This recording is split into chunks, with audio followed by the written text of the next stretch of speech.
再开了大概4个小时左右的车程，我们来到这个漂亮的我不会读啊，它名字，一个小镇啊。然后这里有个彩虹教堂，非常的漂亮。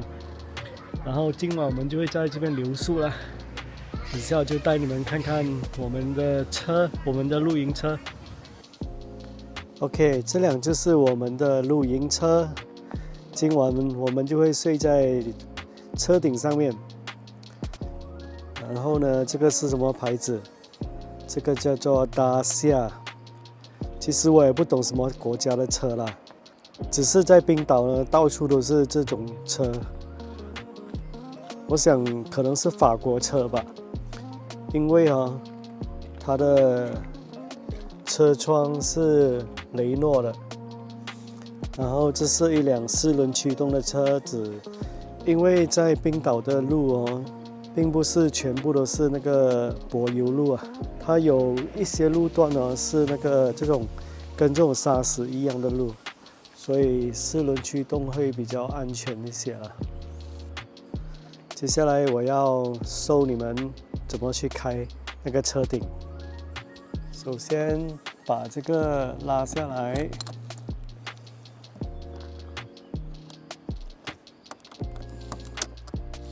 然后推上去。你看到有一条黄色的绳子，你必须把它拉出来。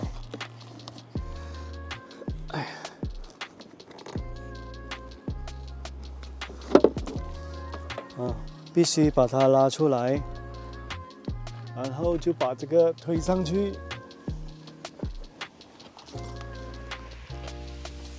它是有一个油压顶杆自动的推上去的。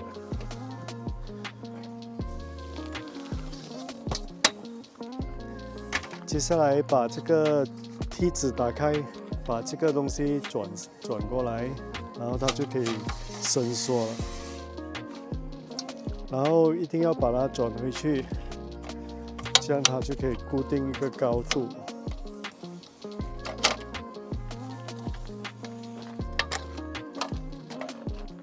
然后挂住，只要固定一个地方，不会摇摇晃晃，就可以爬上去了。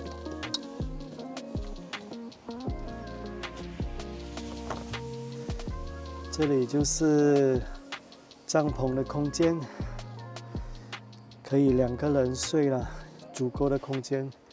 这个油压顶杆呢，一定要把它锁紧，那么它才不会回折过来了。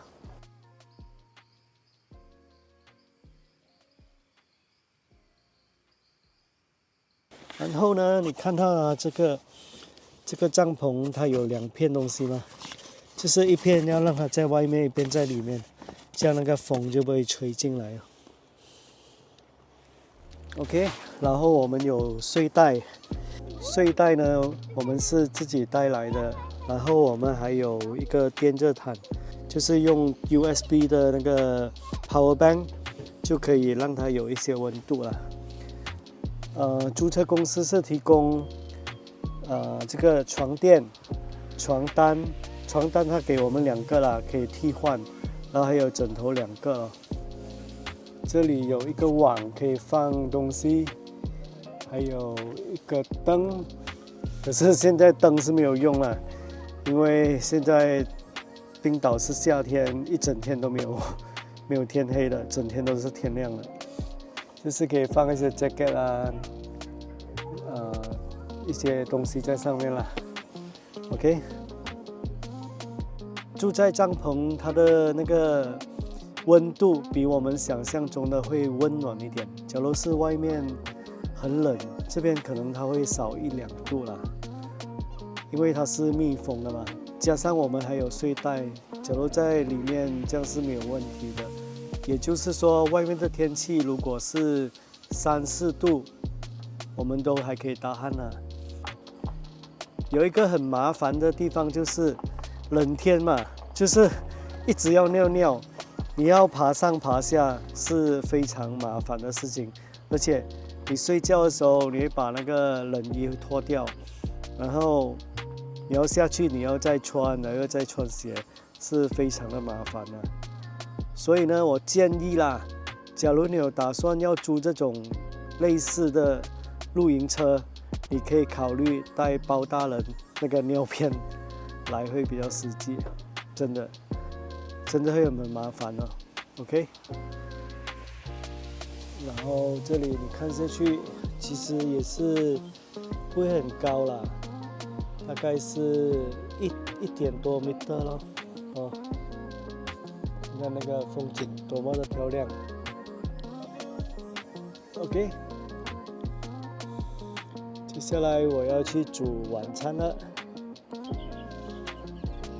OK， 这是我们今天的晚餐，一个简单的火锅。这个我是用泡菜做的汤底，然后加了很多的蒜头。加蒜头的目的让我们增强那个免疫力啦，因为今天天气有点冷。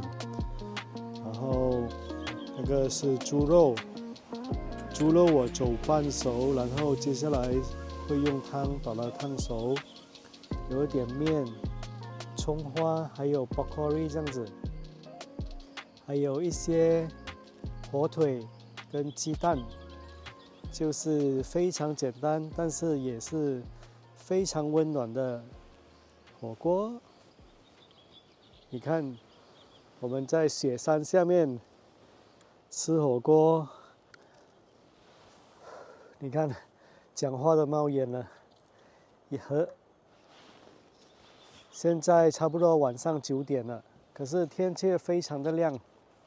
现在冰岛是夏天，是极昼，完全没有天黑的。好了，不说了，肚子饿了，我先吃饭咯，拜拜。